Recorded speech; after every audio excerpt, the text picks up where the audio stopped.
Merci Madame la députée. La parole est à Monsieur Jean-Carl Grelier. Merci Monsieur le Président. Ma question s'adresse à Madame la Ministre des Solidarités et de la Santé.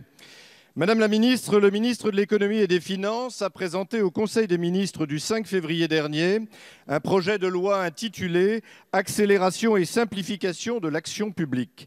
Ce texte comprend un important volet santé, reprenant notamment la suppression des certificats de pratique sportive, figurant initialement dans le PLFSS pour 2020 et invalidé sur ce point par le Conseil constitutionnel. Ce texte comprend aussi un dispositif visant à adapter la création de sites internet mutualisés pour la vente en ligne de médicaments. Or, vous n'êtes pas sans ignorer la grande inquiétude que ces dispositions suscitent chez les pharmaciens d'officine qui subissent déjà et de plein fouet les mesures drastiques d'économie imposées à la filière du médicament depuis de très nombreuses années. Ainsi, depuis 2017, ce sont environ 200 officines qui sont chaque année placées en liquidation judiciaire. Et ce sont donc autant de professionnels de santé en moins, notamment dans les territoires ruraux, où le pharmacien d'officine est le plus souvent le dernier acteur de santé au service de la population.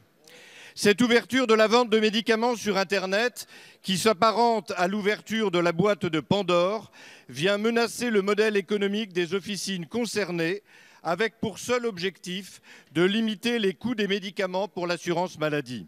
En 2020, c'est encore près d'1 milliard d'euros d'économie qui a été demandé à l'ensemble des acteurs du médicament, dont les pharmaciens d'officine. Jusqu'où le gouvernement entend-il aller dans l'élimination progressive de ces acteurs de santé de proximité? Pouvez-vous, Madame la Ministre, indiquer à la représentation nationale pourquoi ce n'est pas votre ministère qui porte ce projet? Car au moment où l'ensemble de notre système de santé est en crise, c'est un très mauvais signal envoyé à l'ensemble du monde de la santé que ce nouveau texte soit porté par Bercy. Merci Monsieur le député. La parole est à Madame Agnès Buzyn, ministre des Solidarités et de la Santé. Merci Monsieur le Président, Monsieur le député Jean-Carl Grelier. Merci de cette question qui me permet de clarifier les interrogations qui circulent aujourd'hui.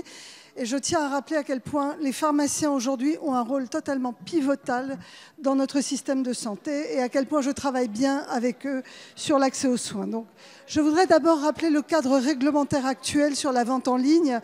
La vente en ligne est déjà autorisée sur Internet sous certaines conditions. L'article 34 du projet de loi que vous évoquez cherche à simplifier sans remettre en cause les équilibres de cette vente de médicaments en ligne. Il est proposé 3 choses. D'abord, de mutualiser les pharmacies qui proposent la vente en ligne. Deuxièmement, de désolidariser le lieu où sont stockés les médicaments de l'officine pour des raisons évidemment de locaux, et puis de simplifier les formalités administratives. Alors le mot plateforme a pu choquer, il est frais. Il n'y a aucune volonté évidemment d'aller vers des plateformes de type Amazon, ce qui serait totalement contraire à la vision que le gouvernement a aujourd'hui de la place du pharmacien dans notre système de santé, est contraire également à la politique que nous menons pour renforcer le rôle de santé publique des pharmaciens, notamment dans les territoires où ils ont un rôle dans l'accès aux soins. Cette vente en ligne sera rattachée à la licence d'une officine et placée sous le contrôle du pharmacien d'officine. Nous serons vigilants à ce que les mesures de simplification ne contribuent pas à fragiliser les pharmacies rurales, notamment, dont la présence est indispensable dans les territoires. Et s'il faut améliorer ou clarifier les dispositions législatives figurant dans le